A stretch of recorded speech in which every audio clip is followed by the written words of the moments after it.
KCAA's Inland Talk Express. KCAA, Loma Linda, 1050 AM, the station that leaves no listener behind.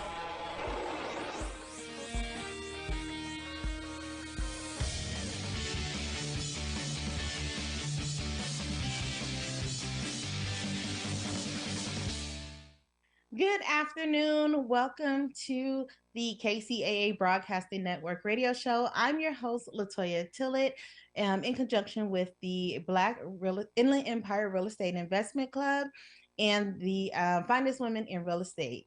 So a little bit about myself. My name is Latoya Tillett.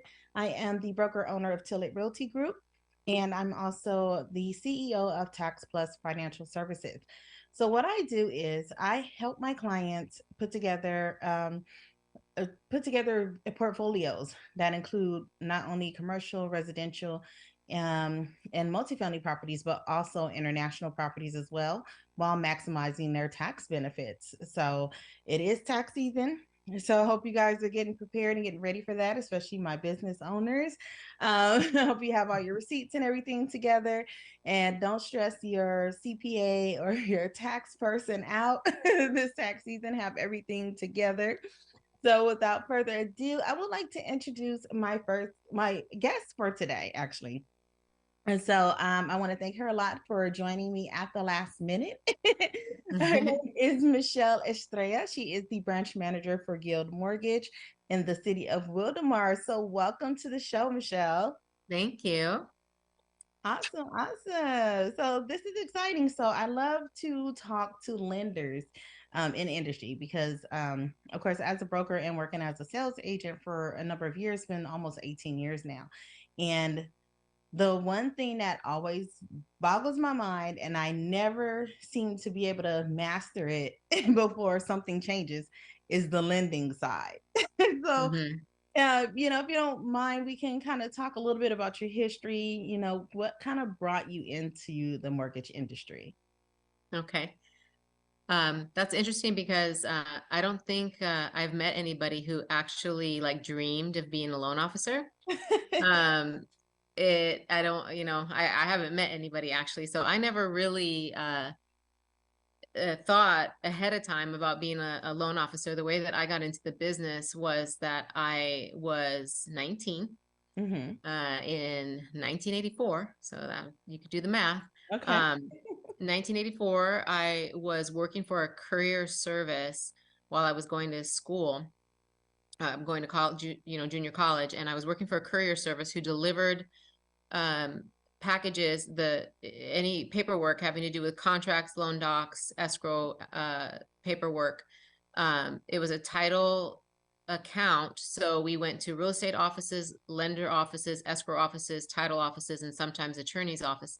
And when I was doing my route, I just noticed, the mortgage industry and the people who were working at some of the places where I was delivering loan docs or signed contracts or executed escrow instructions, and I applied. So I Okay. applied on my route, and I got a job in the funding department to Hmm. start out. That was in 1984. So in March this year, 2023, it'll be 39 years that Wow. I have been in the lending industry. Wow, that Um, is amazing. So I'm like, oh my goodness, you said 84. I was actually born in 1981. So I was a toddler when you started, but hey, you look amazing. Thank you.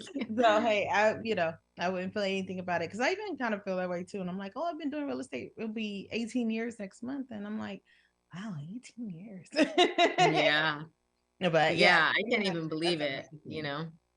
Where Yes. has the time gone? Even 10 years. Right, right. Yeah. So, it flies right on by. So, you told us a little bit of how you got into the loan industry by starting on your route. So, like you said, that wasn't really your big dream when you were younger, like, hey, I'm going to go be a loan officer. Right. Right. So, how Yeah. has the market been for you? I mean, being in the industry for 39 years, I can only imagine some of the things you've seen, you know, hmm um, like me personally, I went through that downturn, but from what I'm hearing, that wasn't the first time that has happened. hmm So what have you seen over the 39 years? Like, what has been some of the changes you've seen in the market and with the lending industry, especially? Well, it's interesting because in all those years, it has stayed the same more than it has changed. If we Mhm. look at it from a big scope.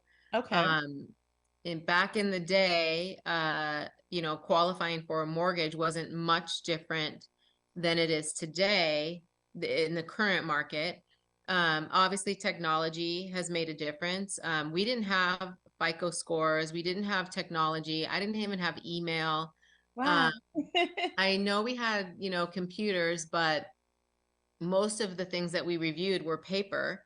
Okay. And when we drew loan documents, there wasn't any email to email loan documents. So that's why I was working for a courier service. We had to Right. drive everything, contracts and everything everywhere. You couldn't just do an email. Wow. So as far as, the technology and things that are available, that has changed a lot. As far Mhm. as the tactical aspect of it, it hasn't changed much.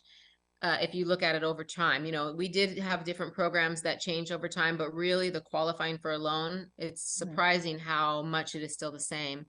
Oh, okay. And as far as different markets, like the ebbs and flows, the highs, the lows, it's always a cycle.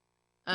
Um, I think we used to be able to depend on something more cyclical before technology. And I think the reason why we could do that is because there wasn't all of the information. The data wasn't like just thrown at us regularly about what we should do. So, right now it's like information overload and sensory overload Mhm. with everyone's opinions and what you could do. So we didn't have that. So it was really just, like a slower paced, people like to buy homes in summertime and when the kids are out of school and stay indoors in their home until maybe the Super Bowl and then get back out in the spring. And, it was different in that way, but I've seen a lot of different markets. I haven't seen, in my opinion, I think that as far as a good market and a bad market, as far as the buyer and the seller are concerned, I Mhm. think that the only market that there is one that meets their needs. It's like if you're ready to buy a home and you have the means and the willingness to pay the debt and some sense of income stability or something Right. fairly predictable, and you can afford to buy a home, it's time. Okay. And obviously, if you need to sell a home or you would like to sell a home, I sold a home at Christmas. And back then, I think that might have been 20 years ago, everybody was saying, no one wants to go, buy a home during the holidays. Right. But Right. it's really not true. There's a need for everyone at a certain time. And yeah, if you put your home up on the market at a price and it doesn't sell, then hey, it might not. But the time to act on your life and your needs is when you're ready. So there's really not, I would say, a specific time for everyone, because in addition, if there's a specific time for everyone and everyone is trying to do it, it changes everything anyway. That's true. So, it's like, a sale on flat screen TVs. Well, if everybody's trying to buy one, you might not get one. If That's everyone true. Yeah. needs Like one and there Black aren't any, Friday. the prices might go up. So, Mhm. you know, there's a sense of just the straight economics around all markets, but home ownership is just a very personal, individual thing. And everyone will go through that journey possibly in a different way, and really trying to time it for other specific reasons other than your own personal reasons usually doesn't work out maybe like you would think. Mhm. That is true. And that's always what I tell, people who call me up all the time because you know how it is. Hey, is this a good time to buy? Is this a good time to sell? And I'm like, the best time to buy or sell is when you have that question. So if you're Yeah. already questioning it, then you're thinking about it. So it's time for you to make a move and do Yeah. it. 100%. Yes, Yeah. yes. So I like that a lot. So um, you know, lending, it always has that how do I want to say it? it's kind of like that catch-22 thing for me or for my buyers sometimes. And so, we'll feel like, oh, hey, they can afford this much rent. They should be able to afford a mortgage around that. But then sometimes we get to the qualification table and, it's like, oh, you need to wait a year or you need to show more income. Can you give the listeners out there kind of a summary of what it takes to actually purchase a home? I know people, that burning question is always, if I want to buy a $500,000 house, how much money do I need to make? Okay, we can't really get that detailed into it, but if you could just give them a general idea of what to expect and what they need to actually qualify for a home. Okay. So I will say that lending is very nuanced, and there's sometimes so many moving parts that when I'm talking to a client, I feel like that could definitely be sensory overload. But as a lender, I'm starting first that if there's like a 4-legged stool, we need 4 legs. And sometimes we might have 3, sometimes we might have 2, sometimes we might have 1. Sometimes if we look at a different program, we have 2 different legs over here and 2 different legs over here, but we don't have 4 on each. So the criteria, if we think about it in that way, is we need to meet a minimum FICO score. Okay. That will be different for a different program, but there will be something that will be a minimum score. So for whatever program we're going for, that'll be one thing we need to do. We need to meet the maximum allowable debt to income ratio for the specific program. And this is going back to how much do I need to make if I want to afford X, is that it's just as a general, very general, because again, very nuanced, but very general, about, let's say 36 to 40%, maybe up to 45% of your gross income for your housing payment. So that's for your ratio. So your payment in relationship to your gross income will be somewhere between like 36 and 40 to 45. Okay. And then your overall debt, which will be the new house payment, as well as any debt, installment, so auto student loans, other mortgages, credit card debt, personal loans, all of that and the house payment in relationship to your income can go up to approximately 50%. There's programs that go up to 56, but you're going to need to be in a sweet spot for whatever program that you need, and it's going to be the 2 ratios. So we have FICO score, we have debt to income ratio. Then the other piece is your employment history overall. Again, very nuanced to different programs, but you're going to want to show the income that demonstrates your ability as well as your willingness to pay your debt. So your ability to pay your debt would be, is your income going to continue?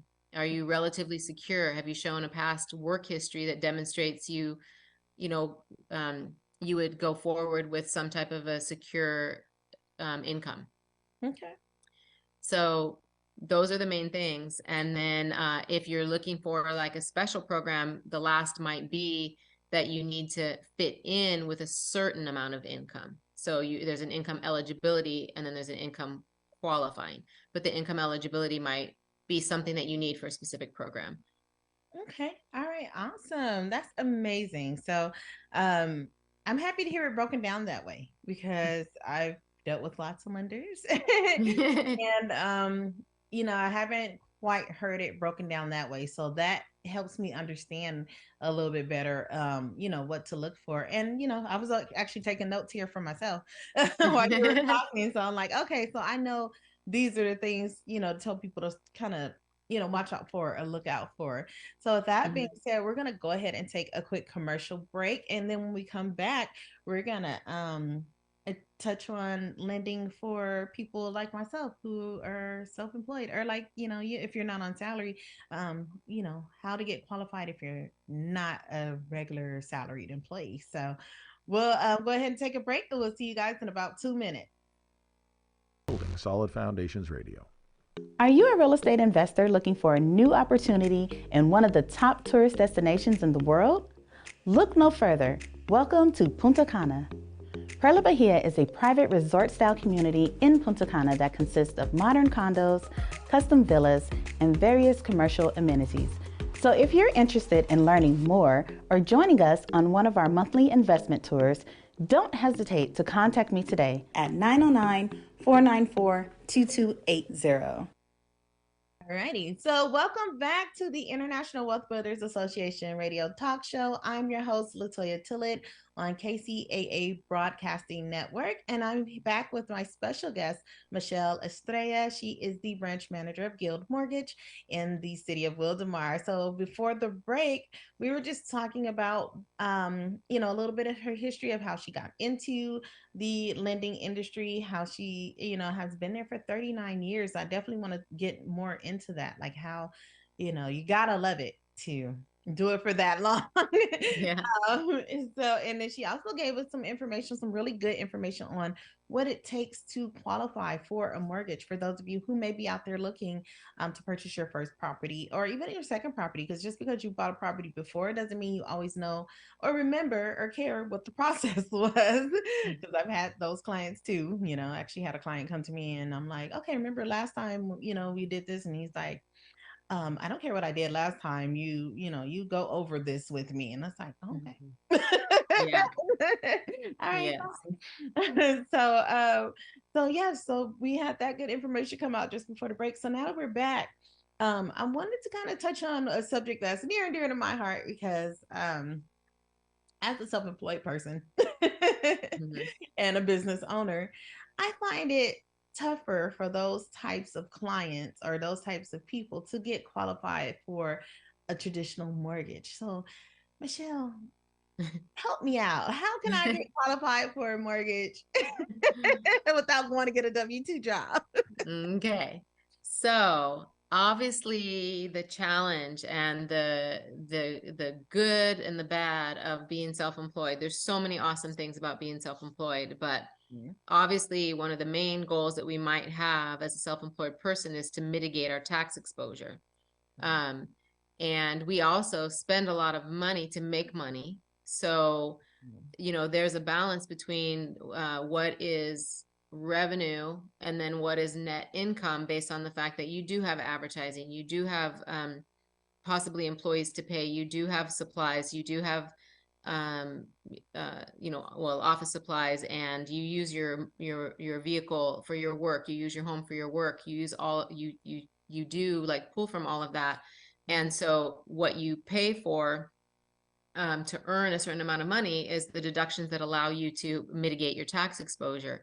And so what the lender is always going to look at, two things. So 2 years of self-employment is your basic minimum. So again, remember that I keep on saying everything is nuanced. So if you can't take any of this like a hard line, like there's no other way. But your general thing is you have to show 2 years of filed tax returns as a self-employed individual. And we average the net income. So there's different type of businesses. You can be a Schedule C, sole proprietor. You can be an LLC. You can be an S Corp. You can be a corporation. You can be a partnership. But basically, we're going to average the net income from that self-employment over 2 years. Okay. Unless it's declining.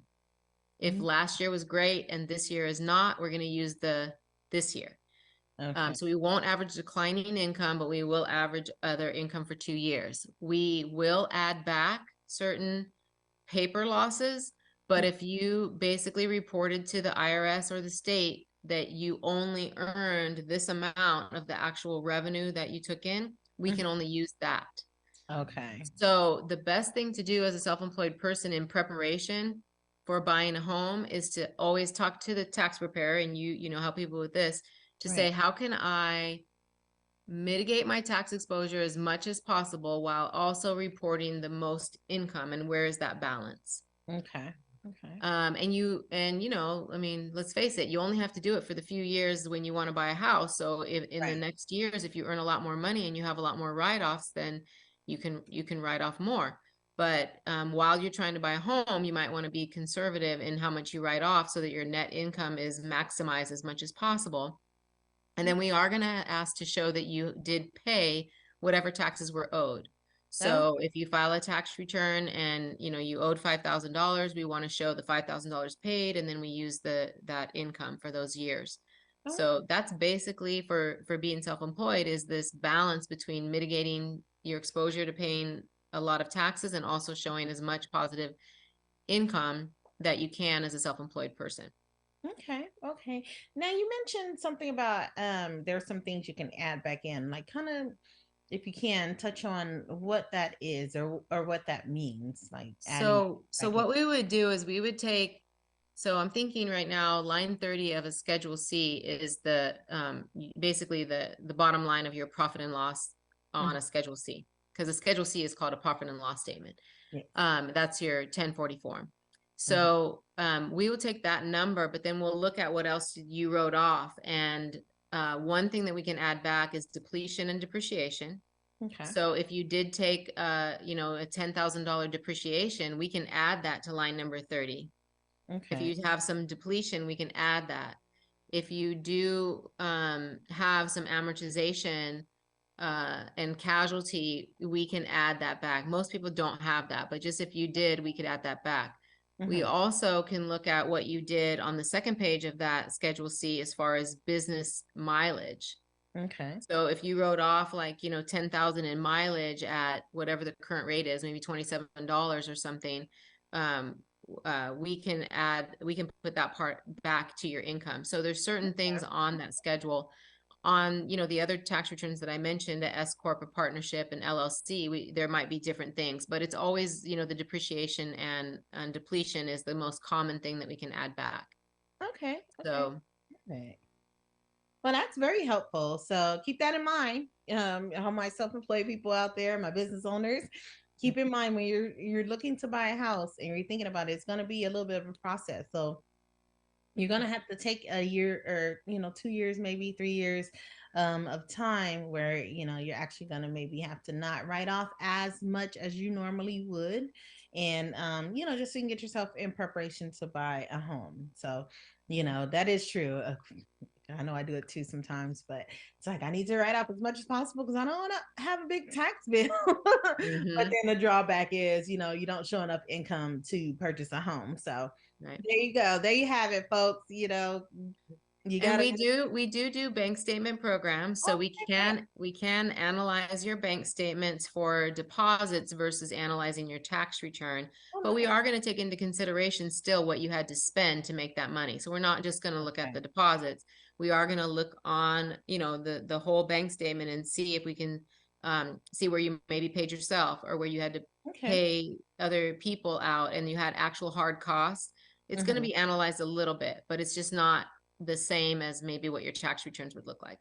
Oh, okay. And is there a certain percentage of that income you take from those bank statements? Well, we do look at all the deposits, and it can be either looking at the business or the personal bank statements, and each of them have, again, little bit different criteria, whether we're looking at a personal bank statement or a business bank statement. And we are looking at the profit and loss statement for the current year for the business as well. So we're kind of going to see, like if you have a QuickBooks profit and loss and you've put all of the income and then you actually are showing all that expense and it comes out to, let's say, 52,000, but your deposits are 80,000 a month, and then you spend $82,000 a month, and so it keeps going down. We're going to be looking at that. Okay. So it's in the percentage that we do in the end will really depend on the program. Okay, perfect. And so with that type of program, with bank statement programs, I know I've come across a couple of lenders who do that, and sometimes the down payments are Yes. What do you guys have for on average for a down payment for a bank statement loan? So again, the nuanced little things that we look at for down payment is going to be the credit score will offer you a lower down payment, and the credit score and the loan amount. So like because a lot of these are jumbo programs, the bank statement programs, so they don't do the lower loan amounts. So if you're like from, let's say, in the $1 million purchase price, you might have a down payment, but then if you go up to like 2 million, you're gonna have a larger down payment. So but basically overall, There are some programs that allow as little as 10% down. Most of them are 20 to 25%, depending on your score and the amount you're borrowing. Okay, that's kind of what I've been hearing about, or more around the 10 to 25% range when it comes to down payments. So pretty much, self-employed people, they're not necessarily going to qualify for some of those traditional down payment assistance programs and things like that, correct? Correct. I mean, they could, because they still only need to meet the criteria of the FICO score and the debt to income ratio. However, if the program does have an income limit, they would also have to meet that income limit. So for instance, like Cal HFA, the income limit is like 150,000, but the area median income for a lot of Riverside County can be as low as like 80,000. So if you're making 100,000, you're not going to qualify for some of the down payment assistance, but you will possibly qualify for others. Oh, okay, that's good to know. So I'm taking notes on that too. Because a self-employed borrower is not excluded from that type of program, but they still have to meet the same criteria: debt to income, FICO score, income. They have to meet those criteria. Oh, that's awesome. Well, that's really good to know, because that's always been one of my things I've been kind of afraid of. I'm like, oh, I don't think I'll qualify if I'm self-employed, or I can't get any assistance or get any help. But so that is really awesome. See, I'm learning new things. I'm telling you, 18 years in the business almost, and it's never a dull moment, especially when it comes to lending. Of course. Yes. Always learning something new, something different. So, okay. So with that being said, we'll go ahead and we'll take another quick commercial break. And then when we come back, we will talk to Michelle some more about, why 39 years in this business. So we'll see you guys in about 2 minutes.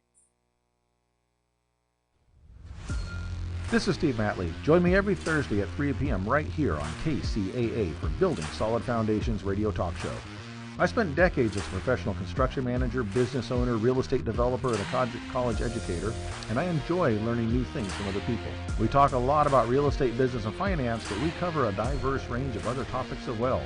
Some of the topics we've discussed in the past few months include real estate investing, leadership, higher education, ADUs, marketing using technology, multifamily rental properties, business strategy, entrepreneurship. You never know who may show up or what they may talk about. So join us right here on KCAA for Building Solid Foundations Radio.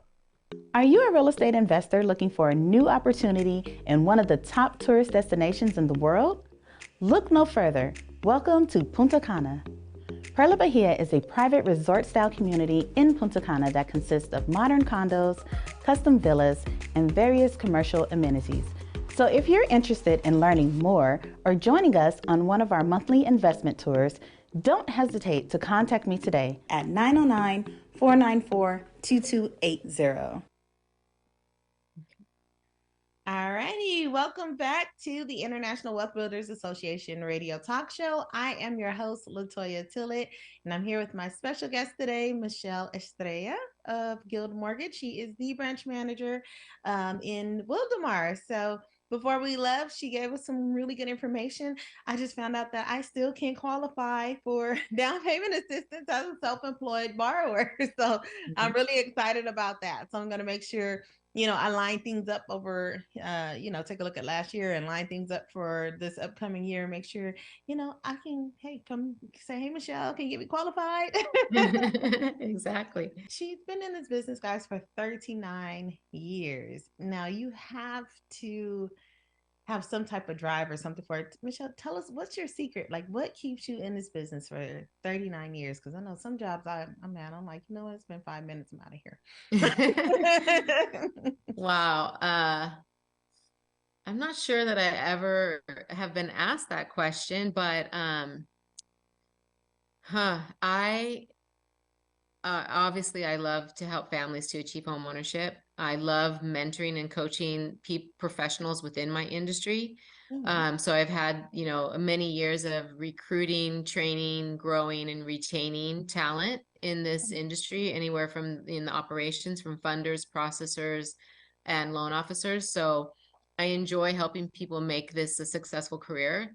And that's the two sides to it. I'm helping families achieve homeownership and establishing long relationships, but I'm also working with teams of people who I get to be involved in their success.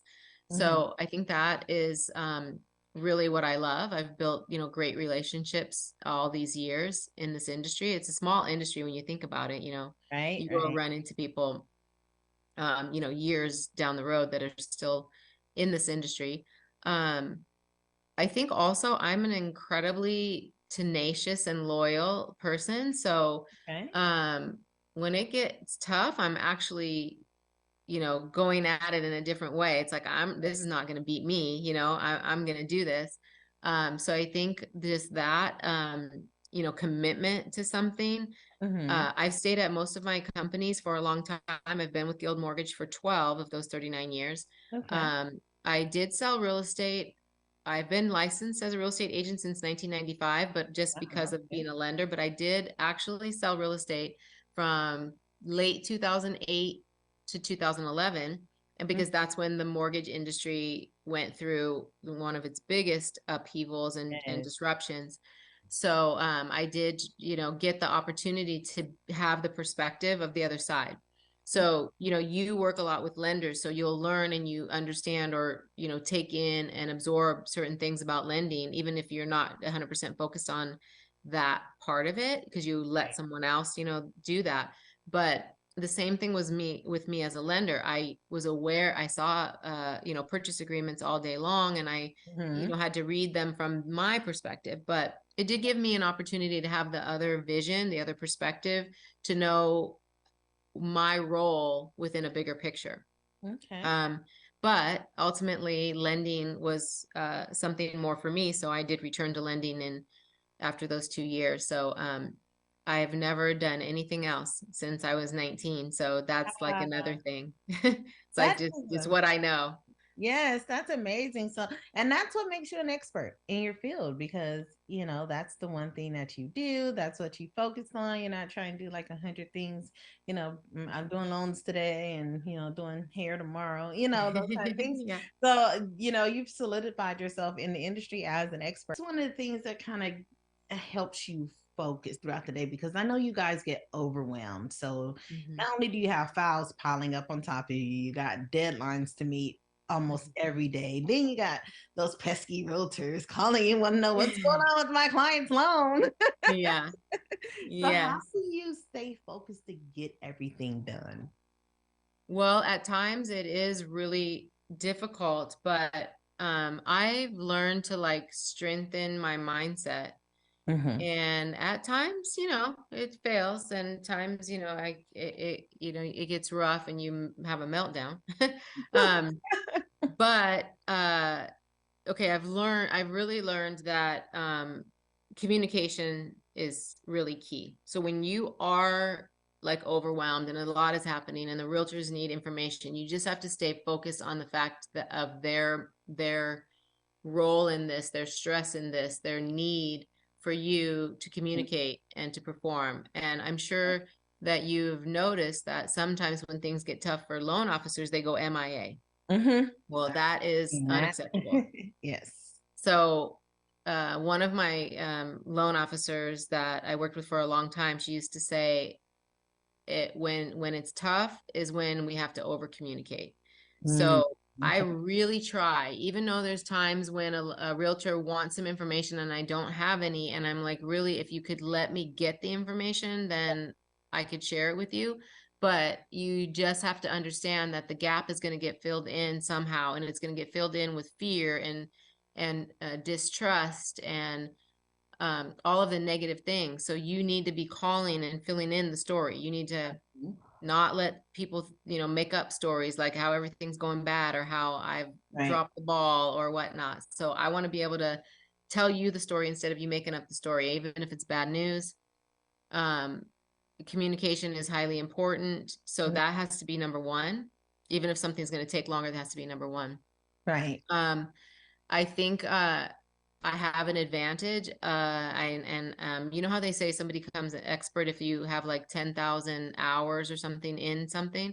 Oh yeah. Well, Mm-hmm. the one advantage that I have is that I honestly don't know any longer how I know what I know. but I've developed certain instincts. And so that has helped me to have the instinct of how to solve the problem or what to do next. Right. And as long as I stay calm and call on that experience, I can get a lot done. I have honestly let some things fester that were hard to do. You know how sometimes if it's hard, you keep putting it on the bottom and the Yes. Yes. bottom and the bottom, and you don't want to deal with it. Well, I have totally learned that that does not help.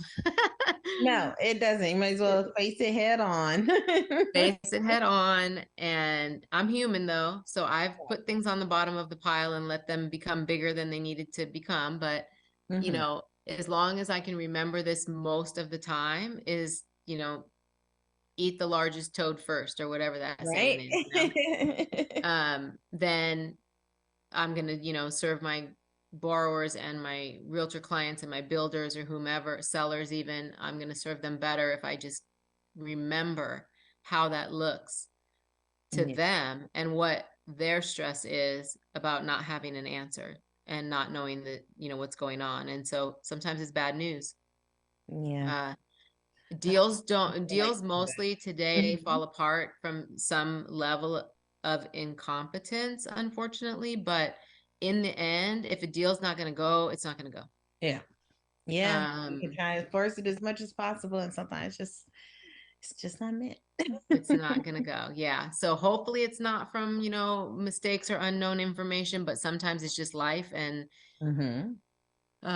you know, it doesn't fit together, but, communication and staying on top of it is key. Setting proper expectations. I remember early in my career, I didn't realize that when I said, I'll call you right back, that is no expectation. So to one person that could be in 2 minutes, to one person that's not maybe, you know, as in need, that, you know, tomorrow might be fine. So if you don't say, I'm going to call you back by the end of the week or in the, you know, in the next business day or by the end of business day, Thursday, or something that is specific, then you're just creating your own problems of your phone blowing up or, you know, you're not available and somebody thought that calling you right back meant in the next hour. So setting a proper expectation is really good.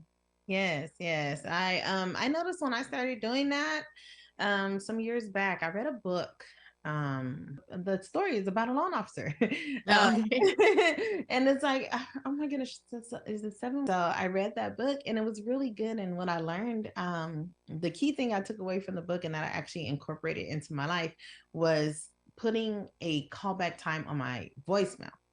So, you know, so just instead of just saying leave a message, I'll get back to you at my earliest convenience, you know, I went to, okay, you know, if you're calling between these calling between these days, then, you know, your callback time will be at, you know, I will be making return phone calls between noon and 1, and then, you know, again, between 3 and 4. And I noticed when I started doing that and when I have that as my message, like it freed up so much stress that I was feeling because you know people would be calling me or texting me or something. And I'm like, oh, I gotta call them back, I'll call them back, but I'm so busy doing other things.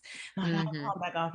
Okay, so it's like, you know, when I put that on there, that kind of stopped because you know, now the people are like, all right, you know, she's gonna call me between, you know, 11 and this time or between 3 and 4. And you know, if they call outside of those times or if they call after 4, then they know they're not gonna call back until tomorrow. Between, you know, one of these times. And so that helped tremendously. Like it kind of saved my sanity. Because, you know, in this day and age with technology, the way things are, everybody wants instant gratification right now. They know right now. And it's like, if I could tell everybody right now, you know how many, I would never have a moment to breathe.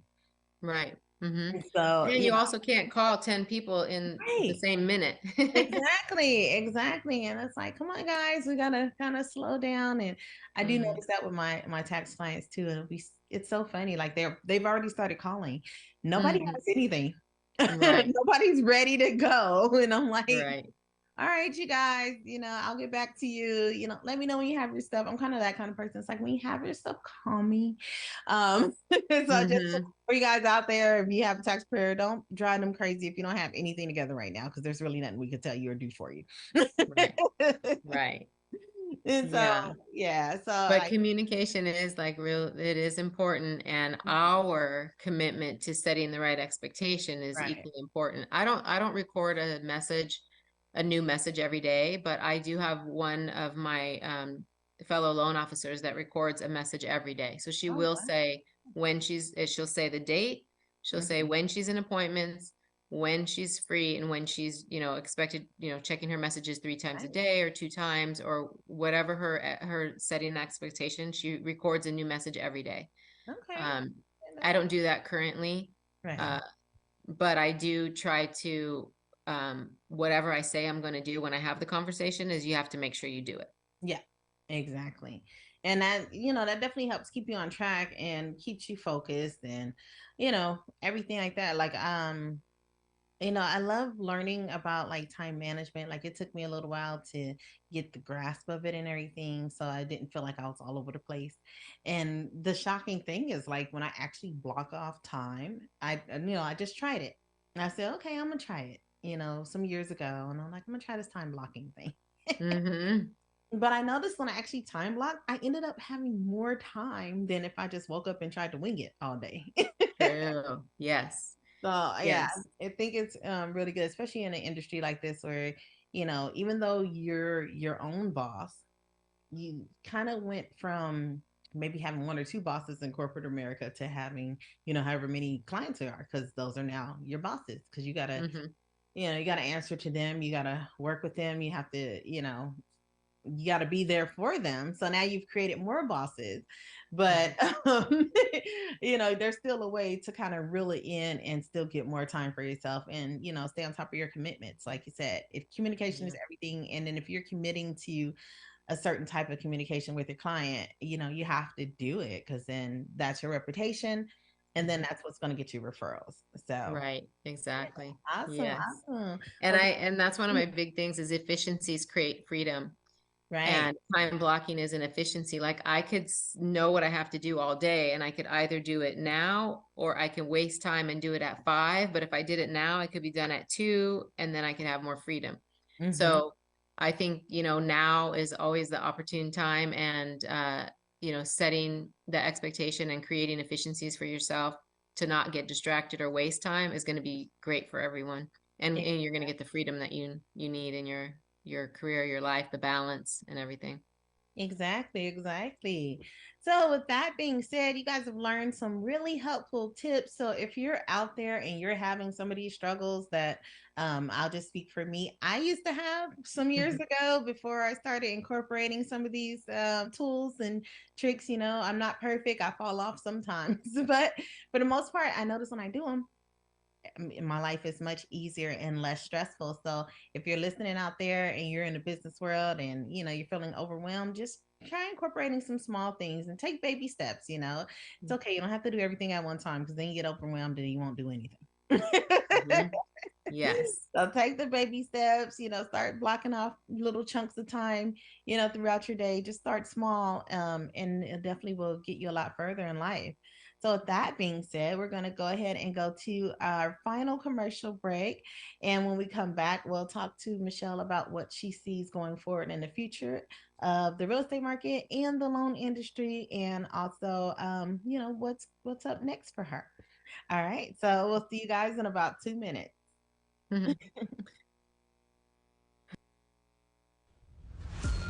This is Steve Matley. Join me every Thursday at 3 p.m. right here on KCAA for Building Solid Foundations radio talk show. I spent decades as a professional construction manager, business owner, real estate developer, and a college educator, and I enjoy learning new things from other people. We talk a lot about real estate, business, and finance, but we cover a diverse range of other topics as well. Some of the topics we've discussed in the past few months include real estate investing, leadership, higher education, ADUs, marketing using technology, multifamily rental properties, business strategy, entrepreneurship. You never know who may show up or what they may talk about. So join us right here on KCAA for Building Solid Foundations Radio. Are you a real estate investor looking for a new opportunity in one of the top tourist destinations in the world? Look no further. Welcome to Punta Cana. Perla Bahia is a private resort-style community in Punta Cana that consists of modern condos, custom villas, and various commercial amenities. So if you're interested in learning more or joining us on one of our monthly investment tours, don't hesitate to contact me today at 909-494-2280. Alrighty, welcome back to the International Wealth Builders Association radio talk show. I am your host, Latoya Tillett, and we're here on KCAA Radio Broadcasting Network. I'm here with my special guest today, Michelle. I think I've been saying your name wrong this whole time. I just looked at it and noticed I'm like, there's no R or A in there. I've been saying Estrella. Is it Estelle? Estelle, yes. Estelle. And I didn't correct you because it's okay. I But made yes. it. I know I didn't correct you. I should have, but it's okay. It's Estelle. Michelle Estelle. Michelle Estelle, my special guest, Michelle Estelle, who was Michelle Estrella for the last 3 segments. I just gave her a whole new last name, so forgive me for that. That's okay. So she's here. She is a branch manager with Guild Mortgage in Wildomar. And so we've been talking a lot about her extensive knowledge and expertise in the loan industry. She has been doing this now for 39 years. And she's seen it all, I would say. Some very interesting things, I'm pretty sure, right? Yes. And so before we left, we were, just getting into some nuts and bolts of, time management and how she stays focused to be able to handle her level of clientele, because I'm pretty sure she gets really busy. And then you have so many people pulling at you and calling you and needing information. So I was just wondering how she stayed focused with all that.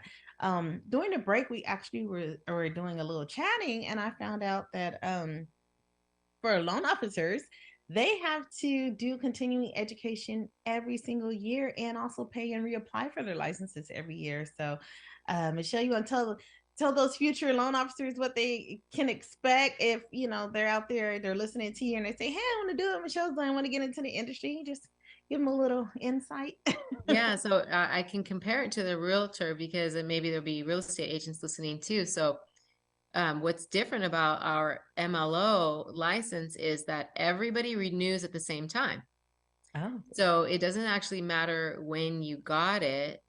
Oh. You have to renew it the same time every year. So the way our process works is we have to start continuing. Well, we can start continuing education April. Okay. And then we have to finish it in order to renew our license by the end of the year. Or if we have a gap, we can't work. Oh. So we start anytime between April and let's say November 1. You can do your continuing education, which is 8 hours of federal, I think, and 2 hours of your specific state. And if you do other states, you have to do their minimum requirements. Wow. And then the only time that you can start to do your application for your new year license is November 1. Mm-hmm. And so from November 1 until January or December 31st is your renewal period. So those 2 months, and then you're active again on January 1. And then in April, you can start your continuing education again. So we have to do it every year, and we have to pay our renewal fee every year. Wow. Yeah, that's very different. I had no idea. I thought maybe you guys had to do like every 2 or 3 years, maybe, but I didn't know it's yearly. So, if you're thinking about becoming a loan officer, just keep that in mind. Like I tell people who are aspiring to be realtors, and it's like, well, why do you really want to be in real estate? Like, mm-hmm.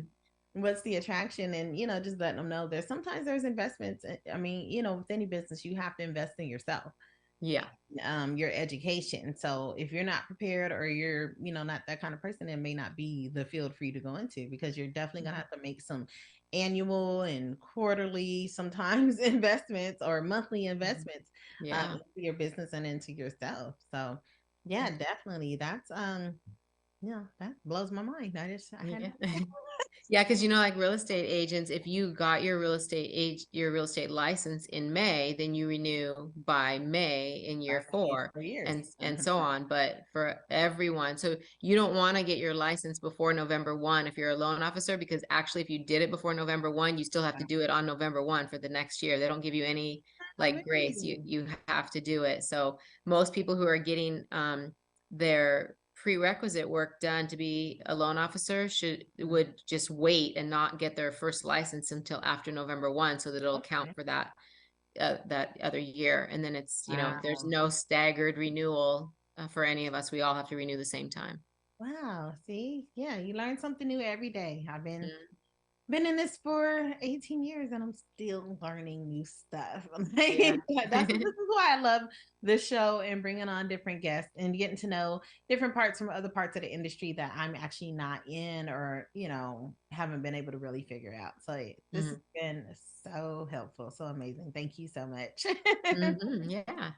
So what do you see now? Because, I know we used to be able to predict the market a little bit better than we can now. It's been a little bit more volatile, especially during COVID. Like everybody just knew, oh my gosh, this is the end. It's gonna crash. And I'm telling you, that was my busiest year. It was the pandemic. I showed.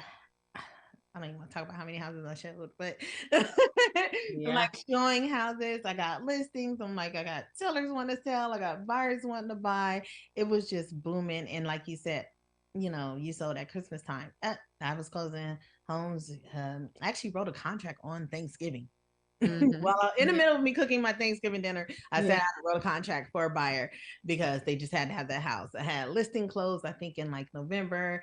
I had a couple buyers close in December, like just in time for Christmas and everything. So, gone are the days of where it was just like, oh, the holidays are slow. You're not going to pick up any real estate until springtime. That is out the window. We're selling all year long.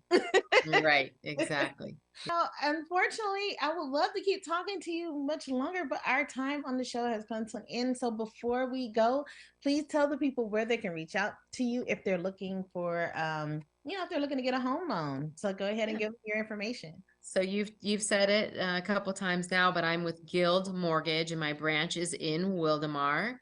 And I don't know I give you my phone number. It's 909-229-1730. That's my cell phone, and that's the best way to reach me. Otherwise, you can stop by the branch. We are there every day, every weekday, and by appointment on the weekends.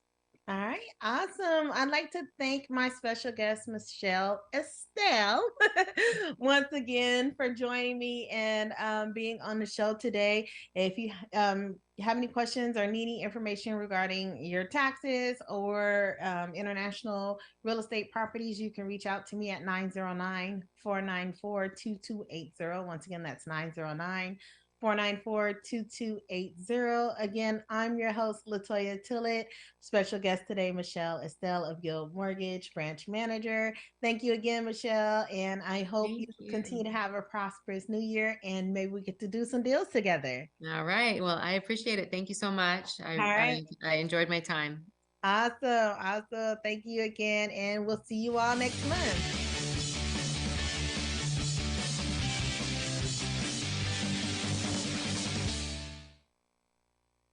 You're listening to KCAA, your good neighbor along the way.